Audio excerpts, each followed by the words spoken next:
मुर्मू जी की जगह यदि मैं होती और मैं वहां होती तो मैं इस मंदिर के पुजारी को SC/ST एक्ट के तहत और इस मंदिर को पूरी तरीके से यहाँ से लोगों का आना जाना बंद करके इस मंदिर में स्कूल खड़ा कर देती और कहते यहाँ पे बच्चे पढ़ेंगे। भी आने वाले चुनाव में जो अम्बेडकर राइट विचारधारा के हैं या जो इस दलित समाज में इस दलित समाज की निष्पक्ष बात रखते हो, ऐसे कितने लोगों को ये टिकट देने जा रहे हैं। बीजेपी ये भी तो ब्यौरा पेश करे।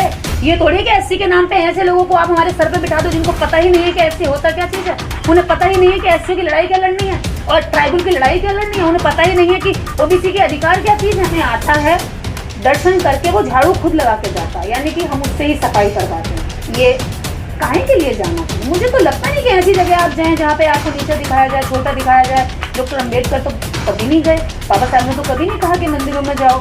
मंदिर हो या कोई मस्जिद हो या दरगाह हो, जहाँ आपका सम्मान नहीं है, कहते हैं कि उस चौखट पे भी मत जाओ जिस चौखट पे आपकी इज्जत नहीं, रिश्तेदारों से नाता तोड़ देते हैं।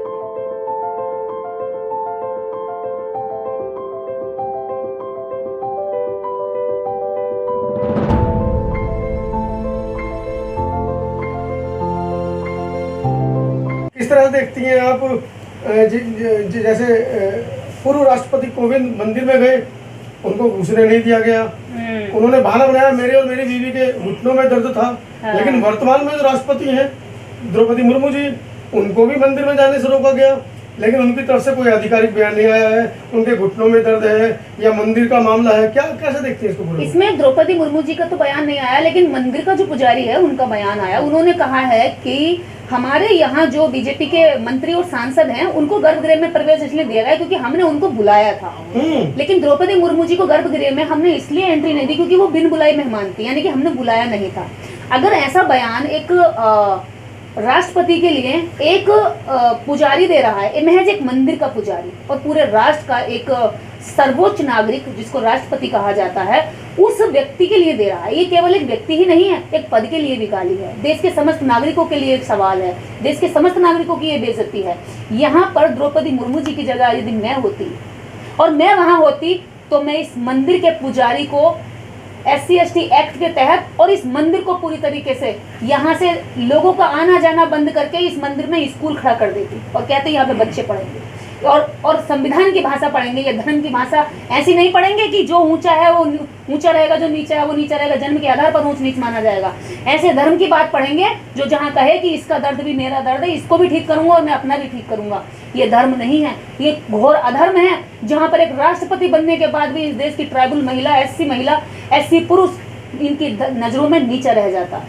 अभी कुछ दिन पहले एक वकीलों की सभा थी, उसमें द्रौपदी मुर्मू ने बड़ा बड़ा बयान दिया था कि आप लोग दलितों के, बहुजनों के, SC/ST OBC माइनॉरिटी समाज के जो पक्ष है उनको लंबा खींच देते हैं। लेकिन उसके बावजूद आपको नहीं लगता कि क्या इनको मंदिर में जाना चाहिए, जबकि खुद स्वयं डॉक्टर बाबा साहब अम्बेडकर का उदाहरण कई बार दे चुकी हैं? देखिए, मैं ऐसा मानती हूँ, राष्ट्रपति जी द्रौपदी मुर्मू हो, चाहे राष्ट्रपति पूर्व राष्ट्रपति रामनाथ कोविंद जी हो, बीजेपी को क्या लगता है कि बीजेपी ऐसे व्यक्ति को चुनकर लाए जो इतने शब्द बोले जितने लिख कर दिए गए हैं, क्योंकि आपकी जब उन्हें सिंपैथी बटोरनी होगी तो वो ऐसा लिखवाएंगे, जब उन्हें आपका वोट लेना होगा तब वो आपके पक्ष में लिखवाएंगे, जब उनको आपका वोट मिल जाएगा तब वो आपको अपना असली गिरगिट वाला चेहरा दिखाएंगे।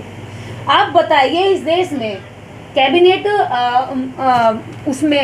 में कितने मंत्री ऐसे लोग हैं जो अम्बेडकर राइट विचारधारा के? मुझे एक नाम गिनवाइए। कितने सांसद ऐसे लोगों को ये सीट देंगे भी आने वाले चुनाव में जो अम्बेडकर राइट विचारधारा के हैं या जो इस दलित समाज में इस दलित समाज की निष्पक्ष बात रखते हो? ऐसे कितने लोगों को ये टिकट देने जा रहे हैं? बीजेपी ये भी तो ब्यौरा पेश करे। ये थोड़ी कि SC के नाम पे ऐसे लोगों को आप हमारे सर पे बिठा दो जिनको पता ही नहीं है कि SC होता क्या चीज़ है, उन्हें पता ही नहीं है कि SC की लड़ाई क्या लड़नी है और ट्राइबल की लड़ाई क्या लड़नी है, उन्हें पता ही नहीं है कि OBC के अधिकार क्या चीज़ है। ऐसे लोगों को बिठा करके हमारे सर पर रख देते हैं और बस एक झंडा लगा देते हैं कि देखिए हमने SC समाज की महिला को ये बना दिया, देखिए हमने OBC को ये बना दिया, हमने ST को अपने सर पे बिठा लिया। तुम सर पे नहीं बिठाते हो, हमें ऐसा लगता है कि तुमने अपनी पार्टी के शीर्ष पे बिठा लिया, लेकिन सच्चाई ये होती है कि आपने उन्हें हमारे वोटों पर कुंडली मार के बिठा लिया होता है। अरे जो हमारी राष्ट्रपति अपने अपमान के लिए 2 शब्द नहीं बोल पा रही हैं, तो अब देश की जो टूटे फूटे घर में रहने वाली महिला है, जो 4 दीवारी नहीं लांग सकती, चौखट के अंदर रहती है, जो साहूकार से थोड़ा सा कर्जा लेकर के ऐसे हाथ जोड़कर खड़ी हो जाती है साहूकार के सामने, तो मुझे ये बताइए, आज हमारी राष्ट्रपति भी ऐसे ही हाथ जोड़ के खड़ी हैं? ठीक है, एक पुजारी के आगे, और एक गरीब महिला जो कर्जा लेकर अपने बच्चों का पेट भर रही है, वो भी ऐसी खड़ी होती है हाथ बांधकर। अब मुझे ये बताइए दोनों में अंतर क्या हो गया? भाई दोनों असहाय हो गई, कमजोर हो गई।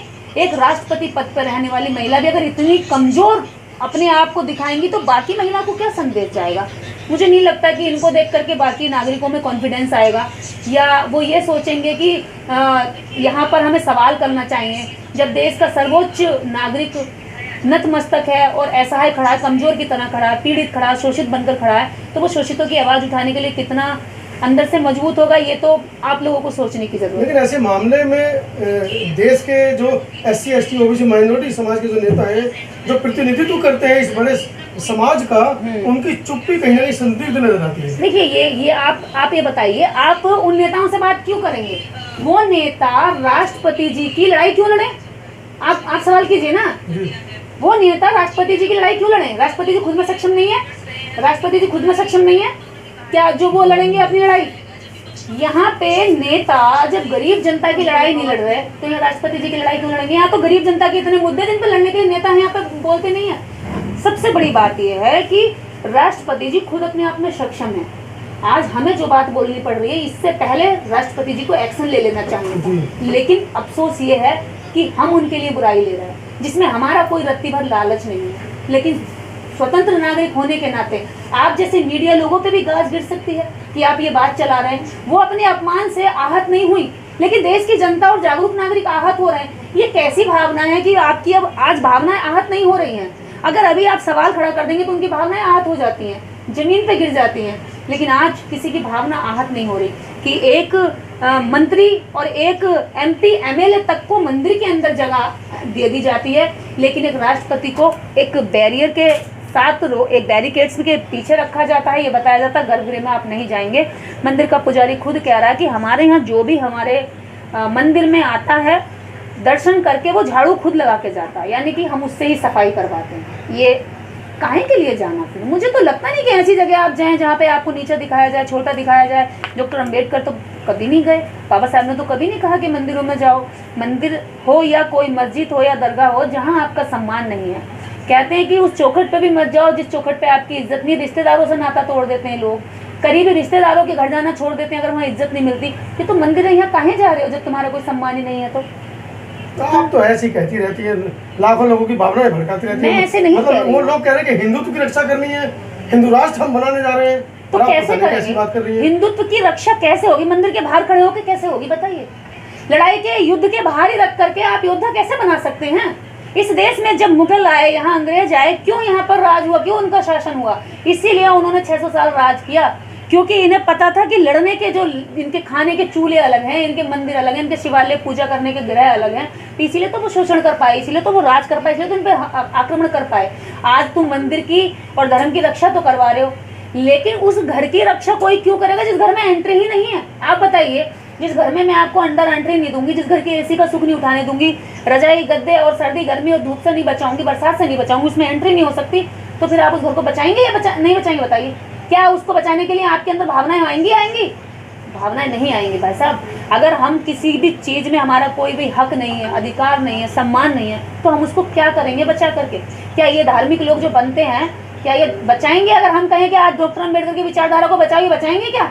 नहीं बचाएंगे, क्योंकि ना पता डॉक्टर अम्बेडकर की विचारधारा समानता पर आधारित है और इनका जो धंधा आधारित है वो असमानता पर आधारित है। वीडियो कैसी लगी आप अपने कमेंट्स के माध्यम से हमें बता सकते हैं और चैनल को लाइक, शेयर और सब्सक्राइब जरूर करें। धन्यवाद।